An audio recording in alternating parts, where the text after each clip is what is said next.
आपने ऐसा मजबूत ताला लगाया, ऐसा मजबूत ताला लगाया कि दोनों शहजादों को आज तक इसकी चाबी नहीं मिल रही है। बीजेपी हार नहीं रही है, हार चुकी है। बीजेपी की गारंटी घंटी है। इन दलों ने तब ये भी कहा था कि राम और कृष्ण तो हुए ही नहीं, जैसे कि इस सृष्टि के पहले कांग्रेस, सपा और बसपा ही पैदा हो गए थे, बाकी तो कोई हुआ ही नहीं था। भारत के प्रधानमंत्री जी अपने पद की गरिमा भूलकर देश में जो बोल जाते हैं चुनाव के लिए, वो भारत के पूर्व प्रधानमंत्रियों का अपमान है, उस पद की गरिमा का अपमान है, संविधान का अपमान है। लोकसभा चुनाव 2024 पहले चरण से निकलकर अब दूसरे चरण में प्रवेश कर गया है। इसके साथ ही सियासी हमले भी अब तल्ख हो चले हैं। पीएम मोदी जनता को एक एक वोट की अहमियत समझाते हुए विपक्षी दलों को चुन चुनकर एक एक मुद्दे पर घेर रहे हैं। एक एक वोट का बहुत महत्व है। अब आप देखिए, पहले आए दिन बॉर्डर पर बम गोले चलते थे, गोलियां चलती थी और आए दिन हमारे वीर सपूत शहीद होते थे। तिरंगे में लिपट करके उनका शरीर घर लौटता था। आज ये सब बंद हो गया कि नहीं हो गया? सबकी बोलती बंद हो गई कि नहीं हो गई? उनकी तोप और बंदूक बारूद सब बिक गए कि नहीं बिक गए? पीएम मोदी के साथ साथ सीएम योगी भी विपक्ष के खिलाफ मजबूत मोर्चाबंदी करते हुए नजर आ रहे हैं। अलीगढ़ में जब देश हित से जुड़े मुद्दे पर पीएम मोदी ने विपक्षी दलों की नीति और नियत को कटघरे में खड़ा कर दिया, तो वहीं फतेहपुर सीकरी में सीएम योगी ने रामलला से जुड़ी आस्था पर सपा बसपा कांग्रेस को निशाने पर ले लिया।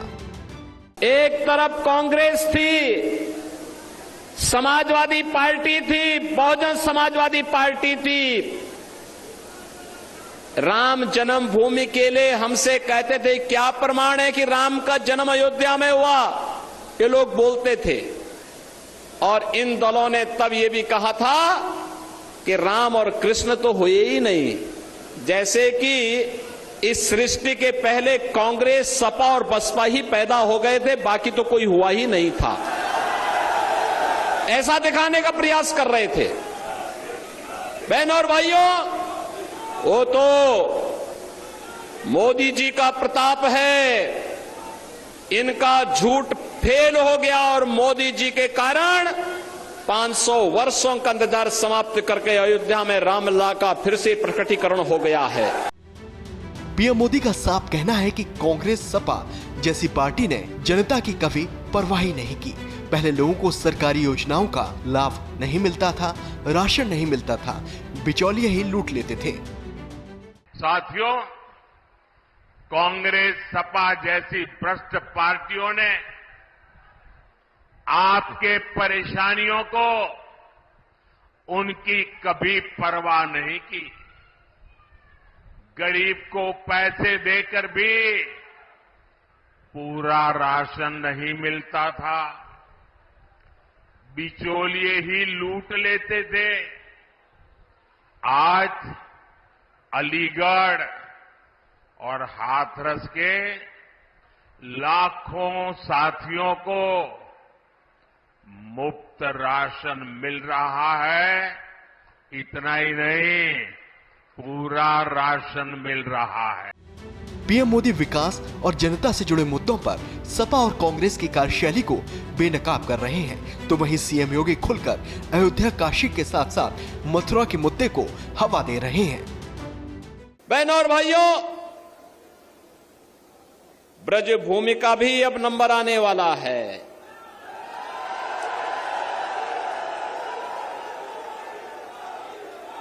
अयोध्या और काशी ने अपने लक्ष्यों को प्राप्त कर लिया है। अब तो बारी आप ही की है। अब विकास के लिए आपको कहीं कोई तरसाने की हिम्मत नहीं कर पाएगा। क्योंकि अब तो आगरा में भी आपका अपना एयरपोर्ट बन रहा है। आगरा भी गंगा जल का सेवन कर रहा है और हर घर नल की योजना भी लागू हो रही है। पीएम मोदी ने भ्रष्टाचार, तुष्टीकरण और परिवारवाद पर कांग्रेस सपा पर बड़ा हमला बोल दिया है और दोनों पार्टियों के शहजादों को कटघरे में खड़ा कर दिया है।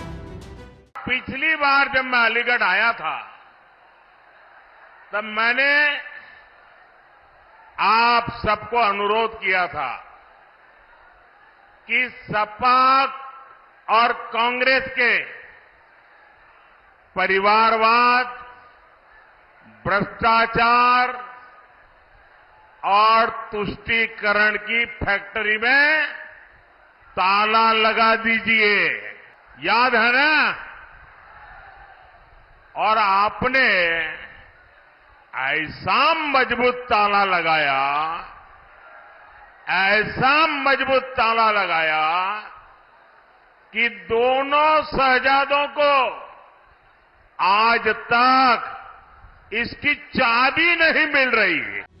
पहले चरण के बाद बीजेपी का प्रचार अभियान अब एक स्तर ऊपर उठ चुका है, तो दूसरी तरफ कांग्रेस सपा भी पीछे नहीं है। अरविंद केजरीवाल और हेमंत सोरेन की गिरफ्तारी जैसे मुद्दे पर अखिलेश यादव बीजेपी के दावों की हवा निकाल रहे हैं। अखिलेश यादव का साफ कहना है कि बीजेपी हारने वाली है, बीजेपी की गारंटी सिर्फ घंटी है। गिरफ्तारी जो हो रही है, 400 पार नारा देने वाले अगर गिरफ्तारी कर रहे हैं तो इसका मतलब है उनकी हार निश्चित है। और बीजेपी हार नहीं रही है, हार चुकी है, क्योंकि जब मुख्यमंत्रियों को गिरफ्तार कर ले, उनको जेल भेजें झूठे मुकदमे से, साथ ही साथ आप गिरफ्तार कर सकते हो लेकिन आवाज को नहीं दबा सकते आप। ये लोकतंत्र में आवाज वोट में बदलने जा रही है और इस बार भारतीय जनता पार्टी का न केवल झारखंड, बिहार, यूपी के लोगों ने मन बना लिया है कि हमें संविधान की गारंटी चाहिए, हमें इनकी गारंटी नहीं चाहिए जो जुमले की तरह है। बीजेपी की गारंटी घंटी है। जिस तरह इन्होंने कोरोना और तमाम बार ताली थाली बजवाई, उसी तरह इनकी गारंटी घंटी है। विपक्ष की ओर से पीएम मोदी पर सीधे हमले किए जा रहे हैं और पीएम मोदी के कांग्रेस के घोषणा पत्र पर हाल ही में किए गए हमलों पर कांग्रेस की ओर से पीएम मोदी को सीधी चुनौती दी गई है। भारत के प्रधानमंत्री जी अपने पद की गरिमा भूलकर देश में जो बोल जाते हैं चुनाव के लिए, वो भारत के पूर्व प्रधानमंत्रियों का अपमान है, उस पद की गरिमा का अपमान है, संविधान का अपमान है। मेरी चुनौती है, स्वीकार करें प्रधानमंत्री जी, हमारे घोषणा पत्र में वो पृष्ठ दिखा दें, पेज दिखा दें वो लाइन जहां हमने कहा है सबसे इकट्ठा करके मुसलमानों में बांट देंगे। पर दिक्कत यह है कि प्रधानमंत्री जी के लिए हिंदू मुसलमान ऑक्सीजन है। पहले राउंड में बुरी तरह पिटने के बाद, बहुत पीछे रहने के बाद प्रधानमंत्री की बौखलाहट सामने आ रही है। वो मेरी चुनौती स्वीकार करें, या तो वो लाइन बताएं घोषणा पत्र की, वरना देश से क्षमा मांगे, अन्यथा देश के मतदाता उन्हें सजा दें झूठ बोलने की। दरअसल पीएम मोदी कांग्रेस के घोषणा पत्र पर सवाल लगातार उठा रहे हैं और कांग्रेस पर कई गंभीर आरोप भी लगा रहे हैं, जिसके चलते अब कांग्रेस पीएम मोदी को घेर रही है। बहरहाल यूपी में दूसरे चरण में अमरोहा, अलीगढ़, मथुरा, मेरठ, बागपत, गाजियाबाद, गौतम बुद्ध नगर समेत बुलंदशहर में मतदान होना है।